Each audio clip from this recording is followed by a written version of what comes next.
బాలు మనం చూస్తే ఇప్పటికే స్వామి అమ్మవార్ల రథోత్సవం జరుగుతోంది. 19th వరకు కూడా ఈ రథయాత్ర అనేది ఉంటుంది.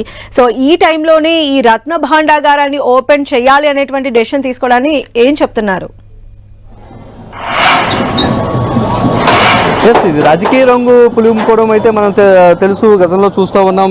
ఏకంగా రాష్ట్ర రాజకీయాలే మారిపోయాయి. కేవలం పూరి జగన్నాథ్ ఆలయం మీదే మొత్తం రాజకీయం నడిచింది. ఈసారి ఎలక్షన్స్లో ఖచ్చితంగా పూరి జగన్నాథ్ ఆలయం సంబంధించినటువంటి విలువైన సంపద దోచుకుపోయారు, కొంతమంది తీసుకెళ్లిపోయారని బీజేపీ ఆరోపిస్తూ వచ్చింది. ఖచ్చితంగా మేము అధికారంలోకి వస్తే ఈ యొక్క సంపదని చెబుతాము, తీసుకువస్తాము అని తీసుకొచ్చారు. ఆ మాట ప్రకారమే సంపదని ఈ రోజు అయితే తెచ్చేందుకైతే ఏర్పాట్లు చేస్తున్న నేపథ్యంలో పక్కాగా అయితే ప్రతిదీ చెక్ చేసి దానికి ఎంత ఉంది వాల్యూ కట్టిన తర్వాతనే ఈ పూర్తిగా ఇచ్చేస్తున్నారు. మరోవైపు ఈరోజు ఇక్కడికి రేపు సోమవారం పూట మొత్తం స్వామివార్లు ఇక్కడికి వచ్చేస్తారు తమ స్వగృహానికి, ఏదైతే పూరి శ్రీక్షేత్రానికి. ఇంతవరకు ఈ టెంపుల్ ఖాళీగా ఉంటుంది కాబట్టి ఈ రోజు అయితేనే కరెక్ట్గా భక్తులు తాకిడి ఉండదు అని చెప్పేసి భావిస్తున్నారు. అయినప్పటికీ కూడా భక్తులందరూ కూడా అక్కడ నుంచి సుమారు 3 కిలోమీటర్లు ఏవైతే గుండీచా టెంపుల్లో స్వామివార్లు మూడు ప్రతిమలు అక్కడ ఉన్నాయో అక్కడి నుంచి కూడా అమ్మవారిని అయ్యవారిని చూసి కూడా ఇక్కడికి వస్తున్నారు. ఏం జరుగుతుంది లోన దేవుళ్ళు లేనప్పటికీ, దేవదేవుడు జగన్నాథుడు లేనప్పటికీ కూడా అనేక మంది ఆసక్తిగా మనం విజువల్స్లో చూస్తూ ఉన్నాం. అనేక మంది వాళ్ళు కూడా స్వయంగా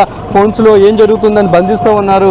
చూస్తూ ఉండి వేల మంది అయితే ఇక్కడికి వస్తూ ఏం జరుగుతుందని చెప్తున్నారు. మరోవైపు పూర్తిగా ఈ యొక్క టెంపుల్ని నిన్న సాయంత్రం వరకు, నిన్న రాత్రి వరకు కూడా లోనకి భక్తులకు అనుమతి ఇచ్చారు. లోన చాలా టెంపుల్స్ ఉన్నాయి కాబట్టి. కానీ ఈరోజు మొత్తం లెక్కింపు కార్యక్రమంతో పాటు ఇది శాస్త్రోక్తంగా జరుగుతున్న నేపథ్యంలో పూర్తిగా అన్ని బారికేడ్స్ మూస్తారు. మొత్తం చూస్తున్నాం మనం. ఎస్పీఎఫ్ సంబంధించినటువంటి కేంద్ర భద్రతా బలగాలు కూడా పూర్తిగా ఇక్కడ క్లోజ్ చేసి భద్రతా బలగాలు మొత్తం కూడా క్లోజ్ చేస్తున్నటువంటి పరిస్థితి మనకి ఇక్కడ కనిపిస్తూ ఉంది. ఎవరిని అనుమతించటం లేదు.